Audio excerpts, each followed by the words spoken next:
यदि किसी शोध का उद्देश्य चरों के बीच कारण संबंध की परिकल्पना का परीक्षण करना है, तो निम्नलिखित में से कौन सा शोध डिजाइन ऐसे शोध अध्ययन के लिए सबसे उपयुक्त है? ए. सूत्रात्मक शोध design, 2.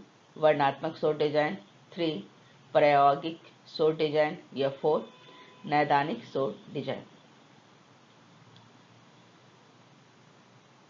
Correct answer is option 3, प्रायोगिक शोध डिजाइन।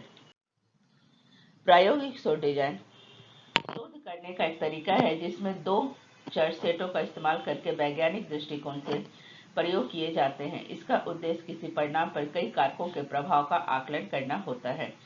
यह शोधकर्ता को बेहतर शोध निर्णय लेने में मदद करता है।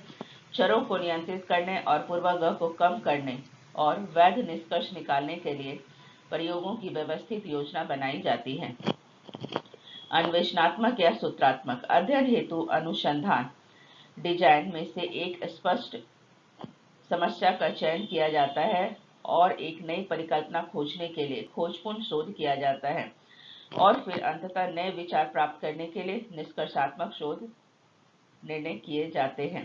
वर्णनात्मक शोध डिजाइन किसी विषय या घटना के बारे में जानकारी एकत्र करने और उसका विश्लेषण करने का एक संरचित तरीका है। इसका उद्देश्य किसी विषय को समझना और उसका सारांश तैयार करना होता है। इसके द्वारा किसी घटना, स्थिति, जनसंख्या का वर्णन किया जाता है। यह शोध समस्या के संदर्भ में क्या, कब, कैसे और कहां जैसे प्रश्नों के जवाब देने में सहायक है।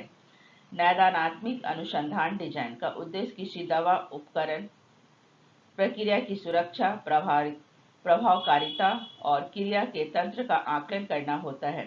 यह चिकित्सा, नैदानिक और महामारी विज्ञान जैसे अनुसंधानों में परीक्षणों और प्रयोगों को बनाने का तरीका है।